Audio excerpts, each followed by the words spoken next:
অনিদ্রা অনেকেরই সাধারণ সমস্যা, যা দৈনন্দিন জীবনে প্রভাব ফেলে।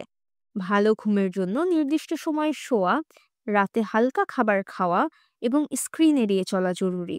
এসব নিয়ম কঠিন হলেও কিছু ঘুম বান্ধব খাবার সাহায্য করতে পারে। সঠিক অভ্যাস ও খাদ্যেই মিলতে পারে শান্ত ঘুম। চলুন জেনে নেওয়া যাক। বাদাম। প্রতিদিন মাত্র 6 থেকে 7টি বাদাম খেলে আপনার অনিদ্রার সমস্যা দূর হতে পারে। নিয়মিত বাদাম খেলে মানসিক চাপ থেকেও মুক্তি পাবেন। কলা। শরীরে ম্যাগনেসিয়ামের ঘাটতি পূরণ করতে আপনার খাদ্য তালিকায় কলা অন্তর্ভুক্ত করা উচিত। এতে প্রচুর পরিমাণে পটাশিয়াম রয়েছে।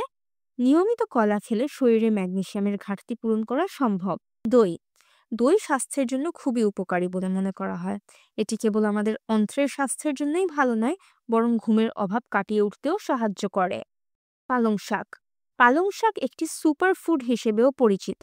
এতে শুধু ম্যাগনেসিয়ামই পাওয়া যাবে তা নয়, আরও অনেক প্রয়োজনীয় খনিজ পদার্থ রয়েছে। যদি রাতে ঠিক মতন ঘুম না হয়, তাহলে অবশ্যই খাদ্য তালিকায় পালং শাক অন্তর্ভুক্ত করা উচিত।